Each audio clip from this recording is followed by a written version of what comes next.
নমস্কার সবাইকে স্বাগত আমার চ্যানেলে। তো আমি চলে এসেছি তোমাদের সঙ্গে নতুন একটি ভিডিও নিয়ে।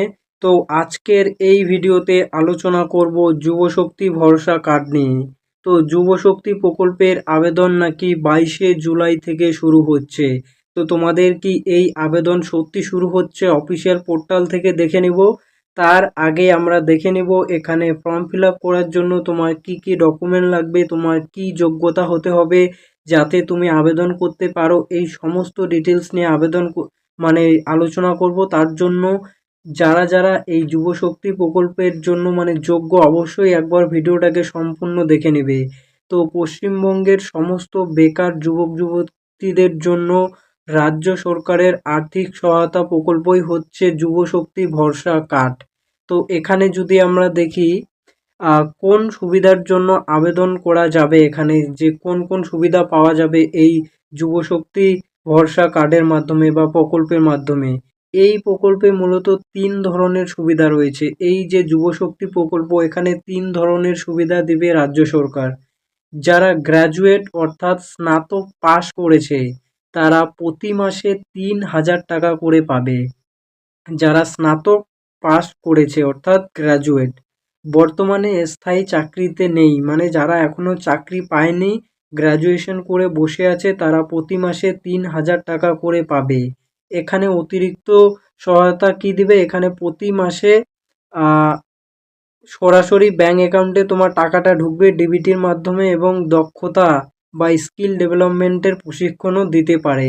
তো যারা যারা এখনও নিজের ব্যাংক অ্যাকাউন্টে ডিবিটি লিঙ্ক করিয়ে নেওনি, ঠিক আছে, সেটি কিন্তু অবশ্যই ডিবিটি লিঙ্ক করিয়ে নেবে।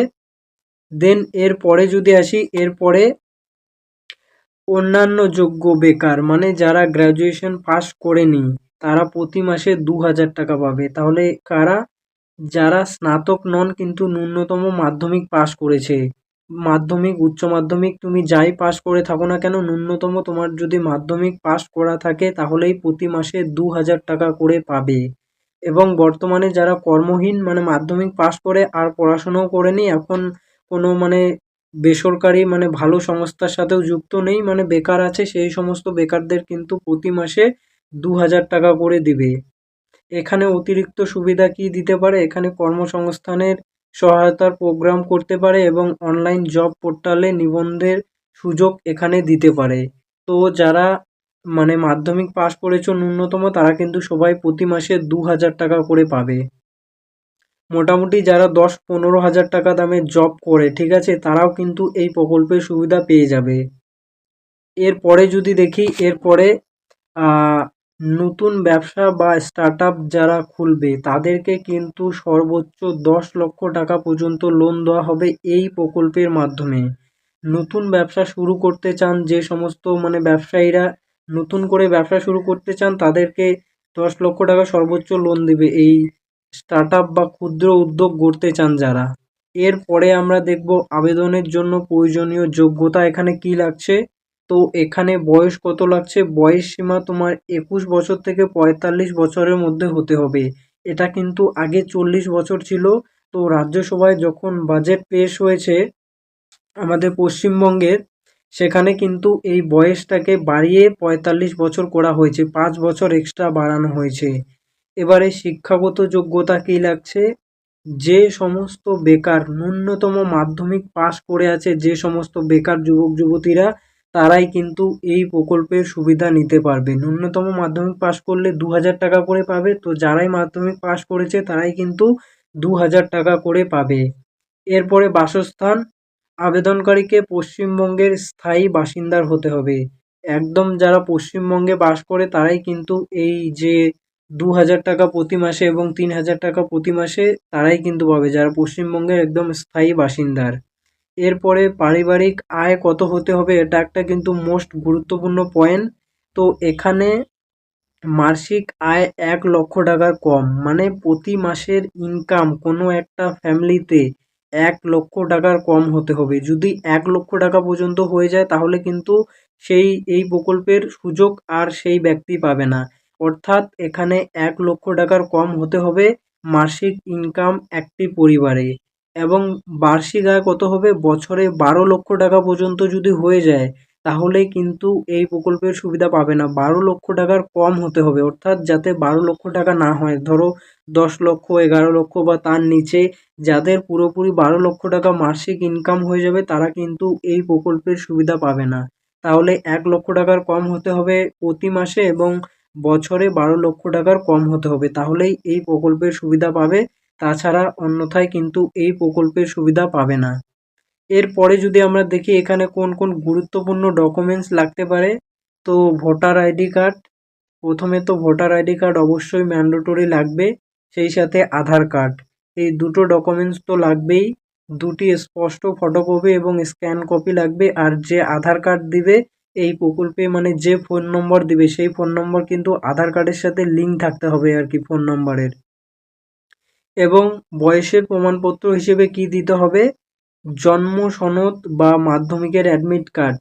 তো মাধ্যমিকের অ্যাডমিট কার্ডেও কিন্তু জন্ম তারিখ দেওয়া থাকে, ঠিক আছে, ডেট অফ বার্থ দেওয়া থাকে। তো মাধ্যমিকের অ্যাডমিট কার্ডটাই দিবে, আর যাদের মাধ্যমিকের অ্যাডমিট কার্ড নেই তারা তাদের ডেট অফ বার্থ সার্টিফিকেট দিয়ে দিবে। এবারে শিক্ষাগত যোগ্যতার সার্টিফিকেট কি দিতে হবে, যারা মাধ্যমিক পাস করেছো তাদের মাধ্যমিক পাস সার্টিফিকেট দিতে হবে, যারা উচ্চ মাধ্যমিক পাস করেছো তাদের উচ্চ মাধ্যমিক পাস সার্টিফিকেট দিতে হবে, এবং যারা গ্র্যাজুয়েশন করেছো গ্র্যাজুয়েশনের মার্কশিট বা গ্র্যাজুয়েশন পাস সার্টিফিকেট কিন্তু দিতে হবে। তারপরে দিতে হবে পাসপোর্ট সাইজের একটি ছবি, সাম্প্রতিক তোলা একটি রঙিন ফটো কিন্তু দিতে হবে। এই সমস্ত ডকুমেন্ট লাগবে। এখানে রেশন কার্ডও লাগতে পারে পরবর্তীতে। তো এখন তোমাদের এই সব গুরুত্বপূর্ণ ডকুমেন্ট কিন্তু লাগবে, এই যে আধার কার্ড, ভোটার কার্ড, জন্ম তারিখ, তারপরে মার্কশিট, তোমার মাধ্যমিক, উচ্চ মাধ্যমিক, গ্র্যাজুয়েশন এবং ব্যাংকের বই, যেখানে ডিবিটি লিঙ্ক থাকা মাস্ট, ডিবিটি লিঙ্ক না থাকলে কিন্তু হবে না, ডিবিটি লিঙ্ক থাকা চাই। তো এই সমস্ত ডিটেলস কিন্তু লাগবে। এবারে আমরা দেখে নেব যুবশক্তির অফিসিয়াল পোর্টালে ওখানে কি আপডেট আছে। আমি চলে এসেছি বাংলার যুব শক্তি পোর্টালে। এখানে একদম অফিসিয়াল পোর্টালে এখন কি দেখাচ্ছে সেটি আমরা দেখব। তো এখানে যদি আসি, এখানে এই যে নিচে দেখতে পাচ্ছ application submission, application status, public notice and তোমার ডিপার্টমেন্ট রিপোর্ট। তো প্রথমে যদি আমরা দেখব এখানে কোনো পাবলিক নোটিশ পাবলিশ হয়েছে কিনা এই যুবশক্তি প্রকল্পের। তো এই মুহূর্তে কিন্তু কোনো পাবলিশ নোটিশ আসেনি। এই যে অ্যাপ্লিকেশন সাবমিশন ক্লোজ দেখাচ্ছে এখানে, the online application submission period for this scheme has officially ended করে দিয়েছে, এবং এখানে new application or modification will be accepted after the closing time. এখানে কিন্তু এখন যে এই অ্যাপ্লিকেশন, এখানে কিন্তু এখন মডিফিকেশন চলছে, অর্থাৎ এখানে কিন্তু এখন কোনো মানে অফিসিয়াল নোটিশ বা কোনো কিছু কিন্তু এখন আসেনি এই যুবশক্তি প্রকল্পের, ঠিক আছে। এরপরে দেখবো আমরা অ্যাপ্লিকেশন স্ট্যাটাস, এখানেও কিন্তু কোনো কিছুই নেই আর কি, এই অ্যাপ্লিকেশন স্ট্যাটাসে কিছুই দেখাচ্ছে না এখন। এই যে এখানে জাস্ট ওই মানে কি কি ডকুমেন্ট দিয়ে আগে যে আবেদন হয়েছিল, এই যে মাধ্যমিকের অ্যাডমিট কার্ড, মাধ্যমিকের মার্কশিট, তারপরে আধার কার্ড, মানে copy of voter card, attested copy আর কি, ফার্স্ট পেজ অফ দ্য ব্যাংকের বুক, তারপরে তোমার SC ST certificate, recent passport সাইজের photo, signature, valid phone number. তো এই সব ডিটেলস কিন্তু এই যুব সাথী প্রকল্পের ছিল। তো যুব শক্তি প্রকল্পেও কিন্তু এই সব ডিটেলস লাগবে, সেই সাথে তোমার আরও এক্সট্রা দু একটা ডিটেলস লাগতে পারে, ঠিক আছে। অ্যান্ড এবারে যদি আসি আমরা, এই যে দেখতে পাচ্ছ এখানে কিন্তু তাহলে অফিসিয়াল কোনো নোটিশ এখনো পর্যন্ত আসেনি এই যুবশক্তি প্রকল্পের। তো এর অফিসিয়াল নোটিশ এলে কিন্তু তোমরা অবশ্যই জানতে পারবে। অফিসিয়াল নোটিশ যখন আসবে তখন কিন্তু তোমাদের আপডেট করে দেওয়া হবে। তার জন্য অবশ্যই চ্যানেলটাকে সাবস্ক্রাইব করে রেখে দাও।